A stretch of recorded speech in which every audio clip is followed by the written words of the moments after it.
have a beautiful week so far.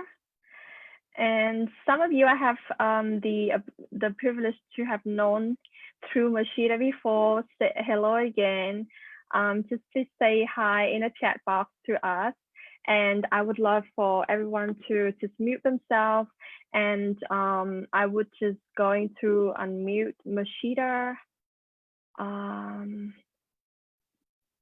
and invite her onto this with us. Murshidah, you here? Can you start speaking, Murshidah? Hello. Yes, I am speaking. Can you all hear me? Yes, beautiful. Hello. Rita, Jill, Tina, Ellie, everyone is watching. Hello, live streamer on Empowered Muse. Who's watching me on Empowered Muse? Just say hi. And if you want to join us, the link Zoom is in the comment section. So that you can join us live. And hello again from Murshidah community. I feel like a huge, it's like a party here. So I'm gonna allow a few minutes for people to start going in and post the link on. Welcome everybody. How's everyone doing? Give us one feeling words. Yeah, post it in the chat. And hello, I'm just gonna say hello to everybody here. Azira, hi, Nurul, Huda, Tina, Elizabeth. Yes. So good to see all of you. You guys love us so much. Okay, so what I would start is, this is a live stream for my podcast, Empowered Muse, who have listened to the podcast. So I'm sure my followers have. I'm not sure on Murshidah's side who have the chances to check it out, but this podcast is gonna go live tomorrow. So I'm gonna upload this episode tomorrow because I want everyone to start hearing it. And I love Murshidah because she is such a genuine and authentic and at the same time generous woman doing great impact in her business and especially making a huge difference, not just in the women at my level, but in a lot of the people who are not having that privilege of accessing education and abundance, right? So I'm so happy you all here. I'm going to start recording and we're going to start with this law of giving. Hello, live streamer on my Empowered Muse. If you're here, drop us your heart and join us on Zoom. So welcome everyone to Empowered Me podcast. On today's episode, I am so privileged to be interviewing Murshidah Seth. She is the media icon in Malaysia and Singapore for all of her beautiful work in business coaching and an entrepreneur for the past 20 years. But what I respect the most and really admire her the most is her heart of genuine giving and generosity that she has found Love and Respect Transformation Center, which are making huge impact and change in refugees and poverty people living in Malaysia right now. So I really want to invite her on to talk about the law of giving, which actually is a secret to abundant living. And without further ado, I would love to welcome Murshidah. And can you please give a few words about yourself? What are you most loving at right now? And just say hi to everyone here. Hello, everybody. So happy to be here. Thank you so much, Maii, for inviting me onto your platform. And I am so grateful. Right now, I am grateful. I'm grateful to be sharing, and I welcome all of you into this space. And we're going to have some time together, and we're going to be talking about the law of giving. And I live in Kuala Lumpur. I am from Singapore, and I married a Malaysian. And right now, I am in Kuala Lumpur, building my business and also having a couple of businesses both in Singapore and Malaysia, with training as a coach and also with a social enterprise that I have right now. And I will be sharing about how I end up in Malaysia, and I'll be happy to share with all of you that I got into this space, and I'm very grateful to be here. Thank you so much, Maii. Thank you so much. As just the beginning for the podcast, I would love for the audience to get to know you. I just want to ask, what do you love the most about Singapore and Malaysia? So everyone gets a glimpse of what you love the most about the cities, and also one special thing that you have learned recently that you want to share with all of the audiences.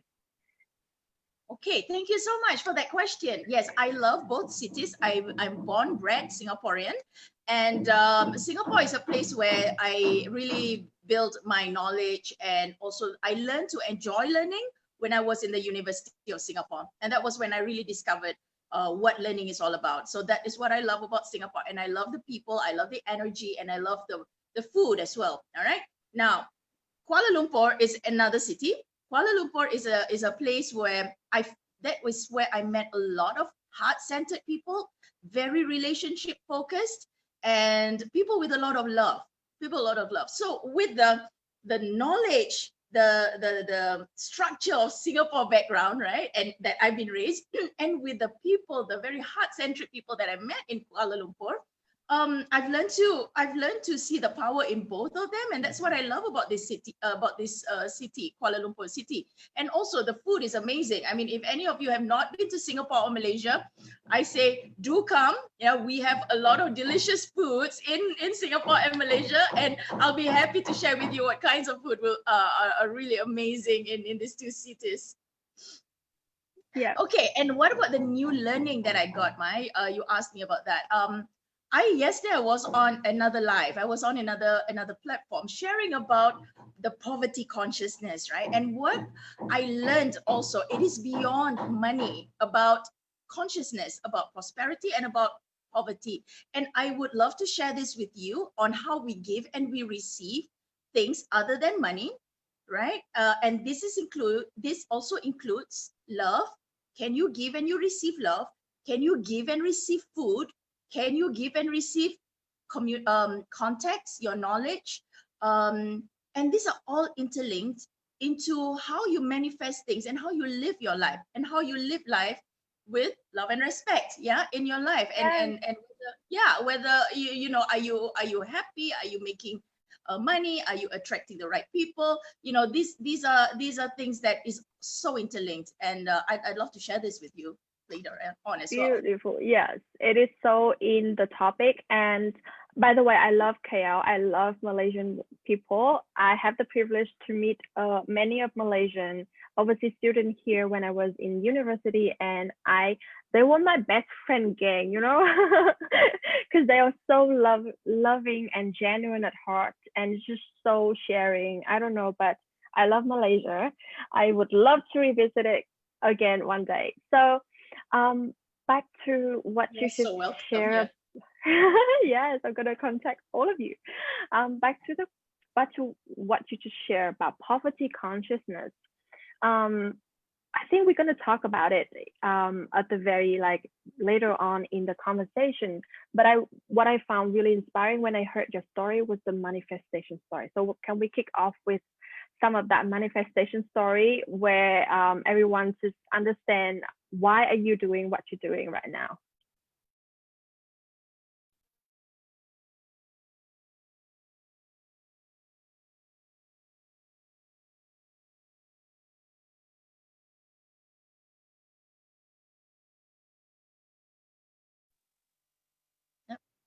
Okay, I need that unmuted because my neighbor is is doing some renovation upstairs. Okay, so when I first came to KL, you know, some of you may have heard the story that I went from 2 ringgit to 20,000, and to make it general, in the general context, it's like 50 cents to 5,000 in less than 2 weeks, right? So when this happened, okay, backtrack, back in 2002, SARS happened in Singapore. And I was running an events business, and I lost a lot of money at that time because, you know, I was investing a lot, and I had 2 offices both in Singapore and Malaysia, and I had to let them go. All right. And I don't know about you, but the time when I was down, like really, I had challenges in my relationships, I had challenges in finances with people and all that. I met 2 types of people. One is the kind of people who just want to make your life more difficult, even though you are already facing a lot of challenges, right? They do or say things that put obstacles in front of you and made it worse. And there were another group of people who were just willingly supportive and helping without asking anything in return. And I told myself at that time, and this was the beginning of the message of love and respect. I told myself at that time, when I get out of this, I want to be the second type of person where I just want to help and I want to, support instead of making lives more difficult, on people who are already struggling. So that was how love and respect was started. So 2 years, fast forward, within 2 years, 2002 to 2004, I learned about personal development. I learned about manifestation. I applied a little bit here and there, but not holistically. And that was how I manifested my husband. My husband came into my life in 2002. Wow. Yeah, 2002, 2003, around there. And then 2004, we got married. And then all of this was unconscious. I was not aware that I was actually manifesting. So I got married to him. We got a good wedding, both in Singapore and Malaysia. Yeah. We started our life together, but I was still broke. And both of us were broke. Both of us we had businesses in the past, but because of some unfortunate circumstance, we were like really in debt and all that. I was $150,000 in debt. And to the $150,000 Singapore dollars in debt at that time. And for 2 years, while we were trying to build our business in Singapore, I was living a life of struggle, and I was stuck, and I didn't know what to do and all that. Yeah. So my husband got a job offer in 2006 to Kuala Lumpur, and the job came with a house, and the job came with it's a catering company, so it came with food. So I brought all my baby. At that time, I had a 6-month-old baby. I brought my baby, went there with all my things, so happy. My husband is finally going to support me. And then when I arrived, the next day, he was fired. He was fired, and he was fired from his job. You're meant to be the queen. Yeah, he was fired from his job, and the boss didn't give him any money. He said it was a trial period, and he asked us to leave the house that came with the job. Remember we had free housing, right? So I was like, oh no. He said, but it's okay, you can stay in the house for 2 weeks. You can stay in the house for 2 weeks. And that was when there was a clear deadline, right? 2 weeks, I had to do something, otherwise I'm going to be homeless. And I don't want to go to my relatives or his relatives and ask for money and stuff like that. So I was like, I got to figure this out. Either I run away, that's the easiest way, run away with my baby, or I'm going to go through this no matter what, with keeping the family together. So that is where the big why started to come in. I started to realize that having a big why, a purpose, and driven by love, you can achieve so many things. So amazingly, so focus on your big why and tap on that love, all right? Okay, next, when I came back after the announcement that he was fired, and I checked my wallet, I only had 2 ringgit, 50 cents in my wallet. And I'm like, how am I going to get out of this? I don't have a business. I have nothing. I thought I didn't have anything at that time. He's not making enough. He's got like a few hundred ringgit left or something like that. And we got to find a new house. We got to start our lives again. Nothing is in front of us at that particular time. And then the moment I reached the house that we were staying in, I said, okay, I don't want to talk to anybody. I just want to chill, right? So I walked around the house to see what was in the house, and I opened the storeroom, and I found packets of 3-in-1 coffee and I saw packets of crackers. So when I saw that, you know what first came into my mind, Maii? It was gratitude. I was so happy. I was like, you have something already to sell. Yes. And at that time I was fully breastfeeding my girl. So it's like, as long as I'm alive, she won't die. That was in my thought, because I thought like, oh no, we're gonna be homeless, we're gonna die. That was the first thing. But when I saw those crackers and coffee, I'm like, yes, I'm so happy. So when gratitude starts to come in, I realized this also. That's where you start to open up channels of attraction and abundance. All right. So it was a deadline. I only had 2 weeks. And then it was gratitude that kept my energy high, and my powerful why, which was my family. All right. Yeah. So with that, after that, after I was eating crackers and making coffee, I was happy. I was full of happiness. Yeah. I opened my laptop. At that time, remember that back then there was like Texas Instruments laptop. I had that one, and then I opened my laptop, and when I turned on the laptop, I found on my desktop screen a file name, Kuala Lumpur CEOs, right? And then I opened that file and I saw like 300 names and emails of CEOs in Kuala Lumpur. And I had no idea when that database was keyed in. And I thought maybe one of my last staff keyed it into my laptop and I didn't even realize that. But that was what I saw on the screen. And there were like 300 names, no phone number, just emails. And what I did, Maii, was I sent an email to each and every one of them. And I didn't ask them, please help me, give me a job, blah, blah, blah. I know my life. I didn't tell them any sad story.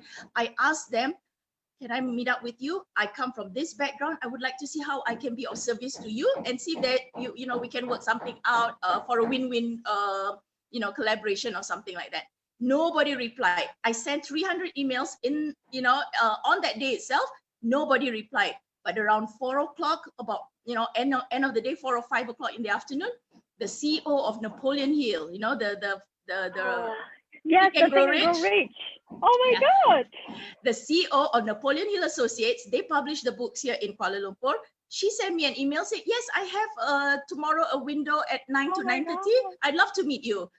And I was like, wow, I was so happy. I got a meeting. So the next morning, my husband sent me to the office and I had my baby with me. And she was so surprised. She's like, oh, for a meeting, I come with my baby. And my baby was crawling all over the place. I remember that time.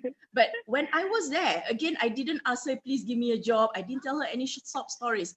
And she didn't know. I only had 2 ringgit in my wallet, right? When I was there, I asked her about herself, asked her about her business, asked her about Napoleon Hill. And that was when she started talking and she loved me immediately. And that is the thing I learned also. When you ask people, you show love and respect to other people, they love and respect you back. So she got excited. Beautiful. She talked about herself. And then I asked her this magic question. How can I help you in your business? What do you think you need support from? It is such a magic question. And she said, I need more trainers. I need people to buy the big package. And that was like 4,000 ringgit. Do you know anybody? And then I was like, okay, have you tried selling in Malaysia? She said, yeah, Malaysians are not really into online. That time was online learning. They're not really into online learning. It's a pure online course with certification as a Napoleon Hill trainer. And she said, if you can help me sell it, I'll be very grateful. And I didn't ask her for commission at that time. I didn't think that. I just wanted her to like me and to know me. So I said, okay, let me see who in my contact list I can refer you to. And I messaged all of my friends in Singapore because she said Malaysians don't want to buy. So I said maybe she doesn't know any Singaporeans. So I started asking Singaporeans, insurance agents particularly, those who need to speak in public and learn how to be a trainer and be certified. And I said it's 4,000 ringgit purely online. And I sent messages. Nobody replied, right? Until about, again, in the later part of the day, about 5 o'clock, one person messaged me and said, is it 4,000 Sing or 4,000 ringgit? I said, it's 4,000 ringgit. And then somebody said, it's so cheap. I've been looking around for a certification course and it's like 10,000 in Singapore. So she wired the money directly to me. I took the money. I went straight to the office before it closed. And I said, I got a sale for you. I got this 4,000 ringgit and I got the person. Can you deliver? And they were like, wow, morning. We had a meeting in the morning and afternoon, you already have a sale. And so immediately with that cash, she just gave me 1,000 ringgit. Yeah. And that was like, God. Yeah. So that was my first 1,000 in my pocket. And I was so happy. And I said, wow, I didn't know you're going to give me a commission. And they said, yes, even if they pay in installment or by credit card, I'll give you in cash. So I got that 1,000. And the first thing I did, you know what I did, Maii? I went across the street and I rewarded myself with a big plate of Indian noodles. You come to Malaysia, you must try mee goreng mama. Okay, it's so oily and it's so delicious. Yeah, and that was it. Time. Yeah, so that 1,000 ringgit, that was the first thing, and that was when I realized self-care is important. You got to reward yourself. You got to celebrate your wins. Eat, and I felt good. Yeah. And I said, I'm gonna do more. And then I started. When you feel good, you want to do more. Yes, I want to do more. Yeah, so energy was high. Yeah, so the energy was high, the vibration was high. I hope you ladies can hear me. And then what happened was rewarding yourself. And then what did I learn so far? I learned that self-care was really important, and also I learned that 11 hour of miracle are so real. This is Napoleon stuff. This is in Think and Grow Rich. So anyone who wants to get out of poverty mindset, Think and Grow Rich is the book to read. It is the book to read right now because it helped me so much when I was starting with business, and I can't believe that I can change, but I have changed. I have read it and listened to it every single morning, and also at the same time I learned that everything is there already. Everything you need to start earning your money, to start receiving what you deserve is there. And all challenge, it's just a detour back to your past. All challenges are a detour back to your past. Ladies in the chat box, tell us if you agree. Tell us that if you agree, what did you learn so far from Murshidah? Murshidah, you can unmute yourself. Yes, I can unmute myself. Amazing. Yes. Right. So after that, I started to do the same thing, and I kept my energy high because I remember the moment I got that 1,000 ringgit. And within 2 or 3 days, I was doing the same thing. I was making calls, I was sending messages, I was sending emails. Nobody replied. But what I realized is during that time, people remember me from the emails that I sent, from the calls that I make, from the messages, even though I didn't get any sale or any money transacted in 3 days. And then the lady from Singapore, she messaged me and said, I got the stuff. It's so amazing. She said 4,000 ringgit is worth it and all that. She called me to say thank you to me. And then I asked her that magic question again. What do you need? Anything I can help you with? And she said, hey, you know any rich people in Malaysia? And she used the term Dato' and Datin, you know, Tan Sri. These are titles in Malaysia, you know, like if you receive a knighthood, right? So you know any rich Dato' or Datin, please introduce to me. And then she laughed, ha ha ha. She thought it was a joke, you know. She think I didn't know anybody. And then I was like, first person I thought of was the CEO of Napoleon Hill. I said, why don't you meet the CEO of Napoleon Hill? You know, you bought her book, you love it. Why not? You bought her product. You loved it. Why not you come and meet her? And she said, yes, please. And her target market are people who are at least making like over 1 million US dollars in their business or personal wealth, because it is a high-end investment. So she said she needed to reach out to this group of people. So I said, you know, why don't you come to Malaysia and I'll hook you up with a CEO? And of course, who doesn't want to meet that customer, right? So the CEO of Napoleon Hill said yes. And the next morning, my friend from Singapore flew to KL and met up with her. So they had a meeting and I was in a meeting. I didn't understand a word because it was all in Mandarin. They were talking to Chinese to each other. And then after it's done, you know, my friend looked at me, smiled, very professional, shake hands. And then on the way out, she held my hand and she was like, Murshidah, this is exactly the customer that I need. And she said, thank you so much. You know, she said, thank you. It is normally it's so tough for her to meet people because the secretaries will block all calls and all that. So she said, you hooked me up, so thank you. She was grateful.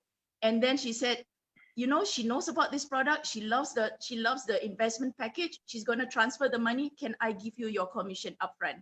She asked me that. Wow. And then I said, yes, got commission, huh? And I was so happy. And then I didn't look at it. I thought it's another 200, 300 ringgit, you know, so it's additional shopping money or whatever, something that I can put into my family fund. And then when I checked my bank account the next morning, it was 20,000 ringgit. And that was like 1,000 US dollars equivalent. Yeah.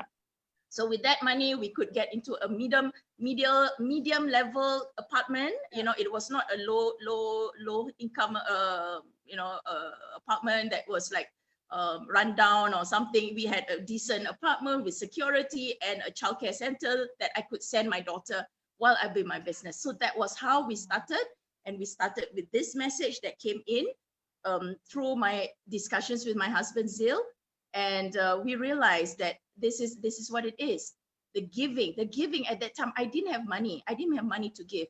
But what did I have already that can be of value to somebody? And that was context, that was connections.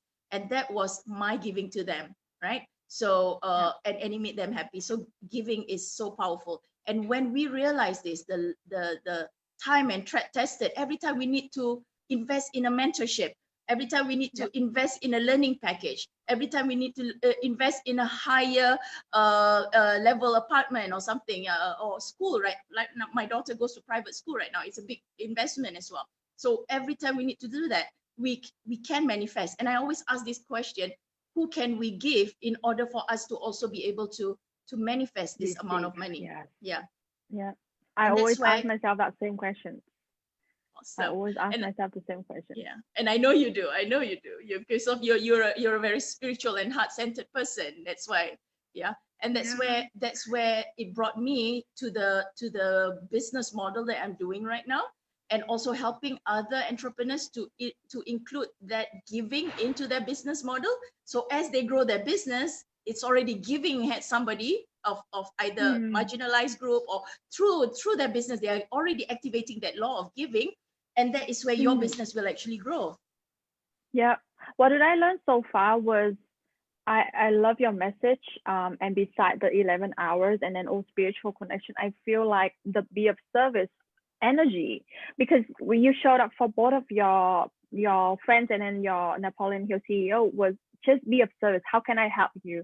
How can I bring more benefits to you? You haven't even think of how can they repay you.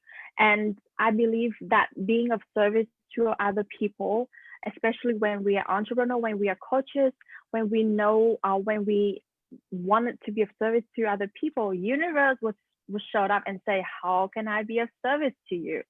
This is the law of attraction, ladies. So anyone agree with that? So really, I agree with you. Before I launch anything or before I want to manifest a big chunk of money, I would always think about how can this be of service to their growth, to their benefits. And when I receive this much money, who else can I help? And I usually donate about 10% of what I earn to Buddhism, nunnery fund or monastery, or people. If I encounter people on the street, or if I have seen anything on Facebook, I know it's not coincidence. I know this money has to be going there. So I absolutely love and adore that message. It's just beautiful. It is. So it is beautiful. Yeah. And can the you more further you give. Yes, can you further giving on like what is behind the law of giving, and how can we balance between receiving and giving? Because I believe not just giving, you have to get good at receiving.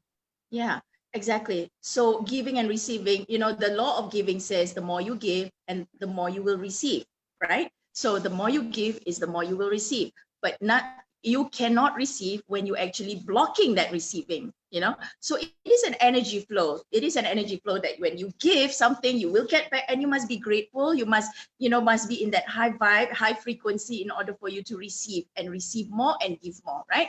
And that is how you channel that energy flow in your life.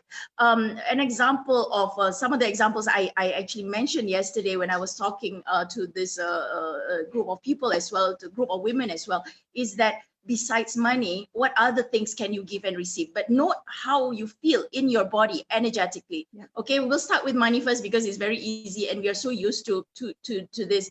When you give, you notice, do you give and it's like pain, like when you pay your bills, are you happy, or is it like a hurt? That is part of the giving, right? Yeah. So from 0 to 5 years old, zero to 5, rate it from 0 to 5. 0 meaning like it feels bad, 5 it means feel good. So just check back at yourself, like when you give money, whether it's a donation, whether it's a contribution, whether it's to pay your bills, whether it's to invest in something, how do you feel when you part with money? I mean, giving it away, right? Do you feel good or do you feel heavy? And when you receive money, is it with happiness or is it with fear? Because some people receive money and it's like, oh my God, it's so much responsibility that I have now with this. They feel it's a heavy weight. So in a way, subconsciously, they are actually removing that energy from them. They're receiving from them. And that's when money is difficult to come in, right? So how do you feel from 0 to 5? Is it happiness? Are you receiving it with happiness? And if people, a total stranger, say, I want to give you money, do you like, what's the catch, right? Yeah. Or do you say like, there must be something here, so how do you feel around that energy, right? And the other one is also about love. Do you say things easily with love, or is it so difficult to give praise to somebody? Some people find it so difficult. It's easier for them to hate, to criticize, than to say good things, right? So that's also about the energy, and also to receiving that love. If people say good things about you, do you say, what do you want from me, instead of saying thank you, right?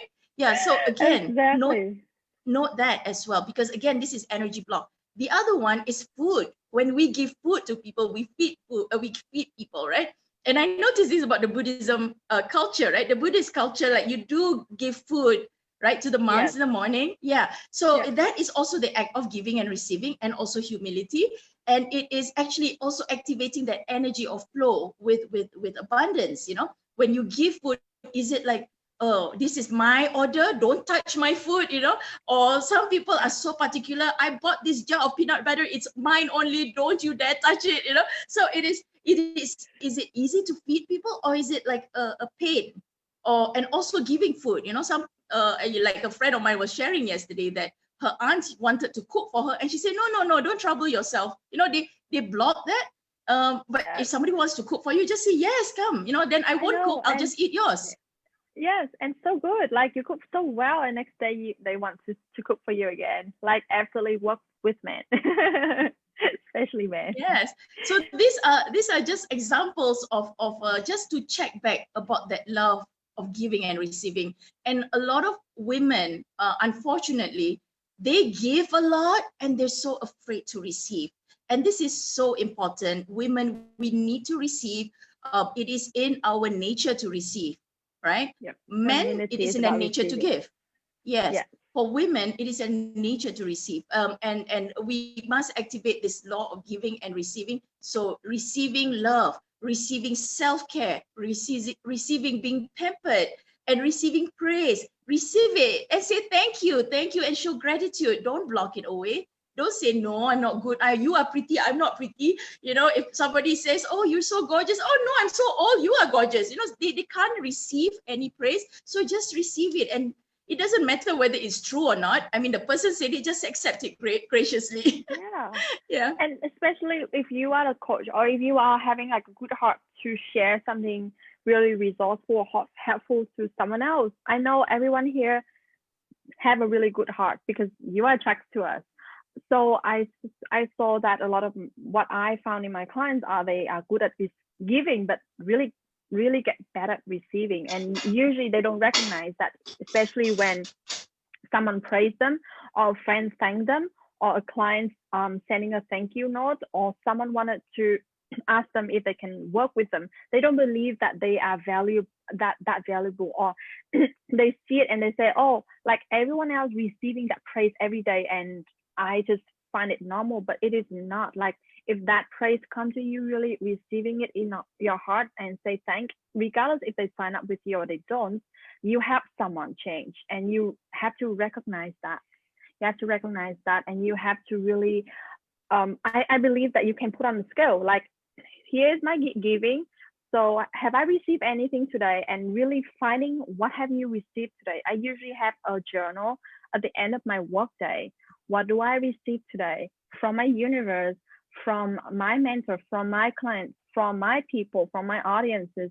I be in gratitude for that, and that is how I grow my receiving. Is it clear for everyone to really resonate with that? Exactly. That is so powerful. Yeah, gratitude, that law of gratitude is so important. When you have gratitude, you will receive more. And don't block that receiving, just accept it. And that is where you Yes. acknowledge it, right? And that's why I always encourage, and I believe Maii, in your community as well, we do celebrate celebrations. Even if you earn $50, Yes, 50 cents, just I post know. it. My Yeah. clients are resisting it, and I tell them, hey, celebrate your wins. I start every coaching session with, what is your win? I want to hear your win. And Yeah. usually they find it so hard to count it. Yeah. This is how you don't receive. This is how you don't Yes. recognize yourself and give yourself that acknowledgement and seeing your worth and owning your value. They start Yes. with that small stuff. So get more celebrative. I'm going to get more of that in my country, in my group, Yes. Yes. because that is honing into you receiving the gift of that week. And that is so powerful. And sadly, it's because of many, many years in the past where women have been put down. Women have been told that you must be doing a certain way that they're expected to be. And whenever they're happy, something good happens, they're always put down, right? So there's a lot of fear, and a lot of fear of judgment, that they're showing off, that they're not doing, they're not being nice to A others. good girl, So yeah. yeah, you're not being a good girl. So this is something that we can work on, a different set of values from now on, because the world is going on reboot, and we can instill what is right and correct what is wrong in the past. And I think this is the time, you are doing amazing stuff, and that's what our message is on getting people to step into their power and creating a more abundant world, because we've had, you know, it's not been doing good for the past years, where women are not tapping on their genius. Abundance. Yeah. So tell us more about how can they start unblocking that flow of money. And I believe that we talk about balancing receiving, giving. So how can they unblocking that money blockage that not allow them to receive the money? All right. For me, when I work with my clients, I work on these three main things, which is instilling the love and respect values, and how you're going to have love and respect so you're going to get a lot more good stuff in your life. Number one is to be grateful. We talked about this. You be grateful. You look at your strengths, and after women found their strengths and they're so grateful for it, they can create packages from it. You know, they can create their package, their product from their own strength. So it's all about gratitude, being acknowledging what you already have and what you have already experienced. Number two is forgive. You got to learn to forgive, and forgive not just once in a lifetime, but forgive every single day. Something will always come up, some hurt, some pain that you remember and you didn't know that it's there. And that is how you detox your mind and detox your mindset and your heart, right? So when you have gratitude, when you forgive, and that includes also forgiving bad things, really bad things that happen to you. It's not to say that the act that's done unto you is okay. What is wrong, and you just need to follow the SOP, do the police report, send the person to court or whatever it is, but you have to let go of that emotion. All right. So detox yourself with all of this negativity. And the third thing you got to do is to give. That is the way that you can actually cleanse your heart, by being grateful, by forgiving, and by instilling gratitude. So this is like your food. For your food, you detox. You know, when you go into health coaching, you go with a health coach, right? They will say, oh, you got to start to detox first, and then we're going to put all the stuff, the good stuff, the supplements and all the nutrition and all that in your body. So we got to do all of those things. The gratitude is to instill the strength.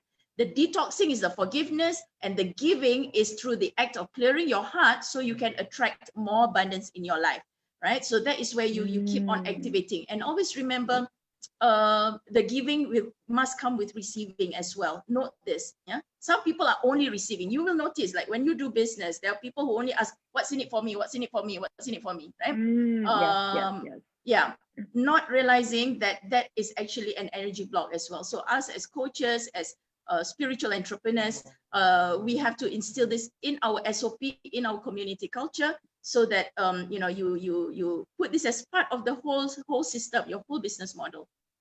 Yes, I believe so as well. Just like how I invited Murshidah, I just like, how can I be of service to you? How can I help you? How can I leverage anything for you? Like, let me know if I can help you anything. And she said, no, nothing.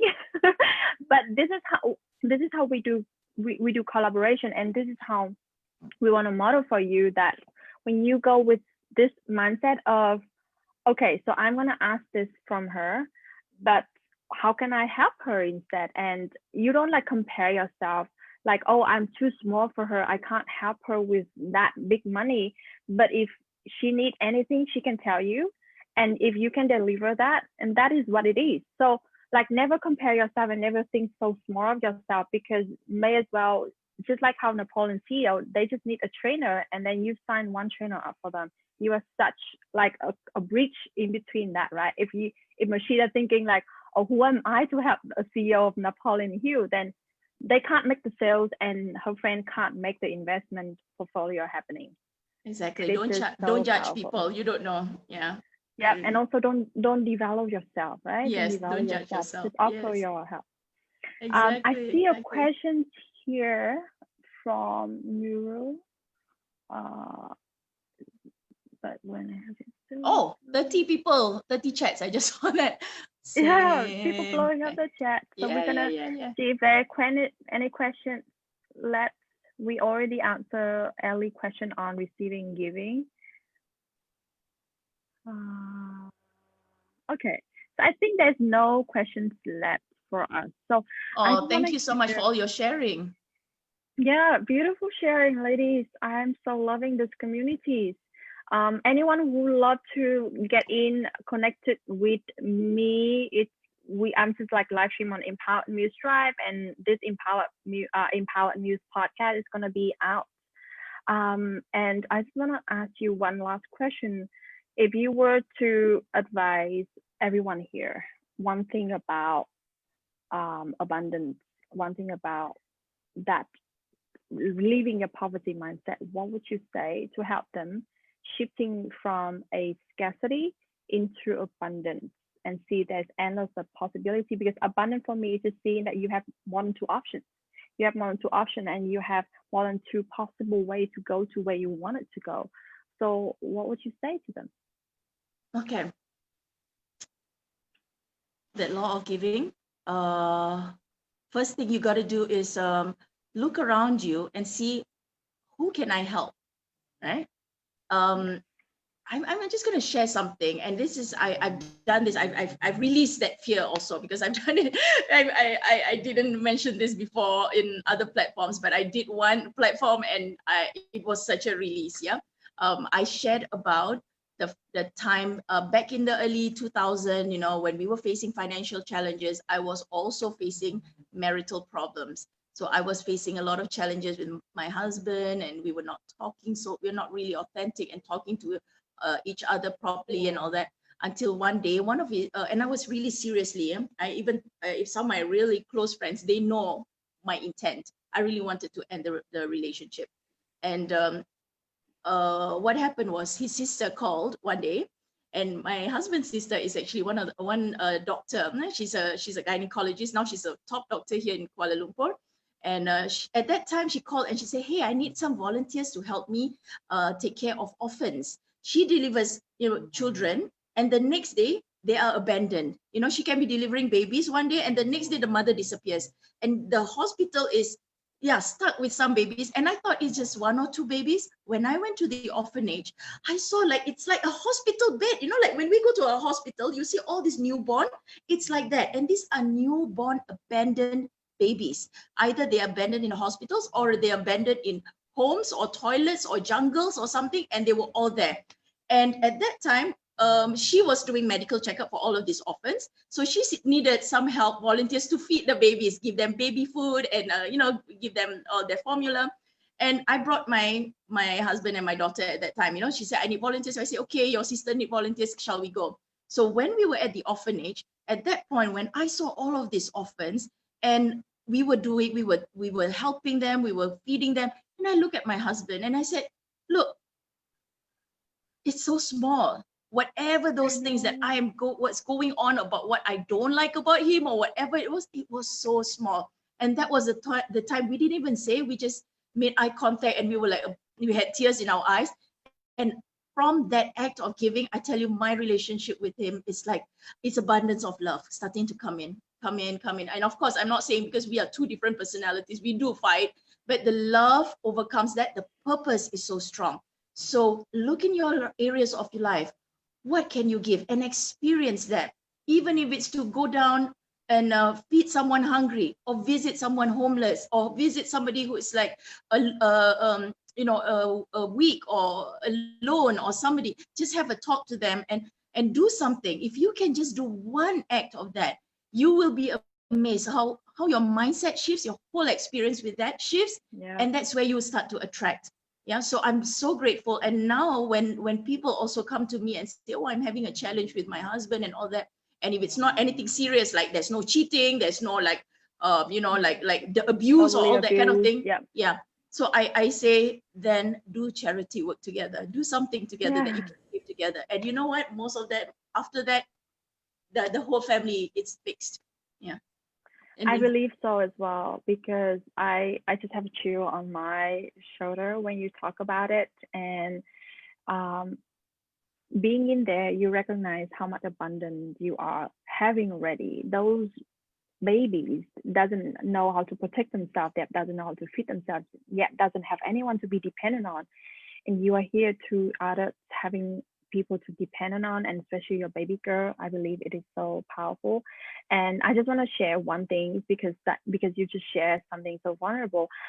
When I first went to India, I believe you all already visit India. I went there 3 times, and I think abundance is really in perspective, because when you see you having so much comparing to other people, the rest of the world, and you really feeling it, you were seeing it, especially when you go to India, um, like you would recognize how abundant you are, you would recognize how rich you are, and that is just by recognizing how rich you are, you attract more richness in your life. So my story in India is the first time I went to India.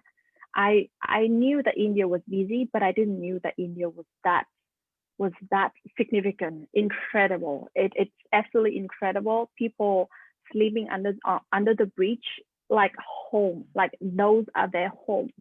And I saw a traffic jam everywhere, and people are just like fighting for, not fighting, but people trying to work for 10 rupees. I think 10 rupees is about like 1 cent of US dollars or something around that, very little. And if you go to the airport, there will be like handymen who offer help, and they will only ask you 20 rupees. 20 rupees is equivalent to about 1 or 2 cents. It's very small, and with 10 rupees, you can start buying your meal. And I had visited a village on the way to my holistic places, to visit Buddha enlightenment places, and that village was so poor. And we prepare a lot of snacks and candies and food for the village. And on the way up, like, so I climb up the mountain, and the whole village follow us. And I was the only young girl there. So everyone was worried about me, because they don't want me to be like robbed away from the whole crowd. And when we come down from the mountaintop down, they know that we're going to give them some food. And they were just running after me, like uh, the scenes of like, what is it, what, zombie.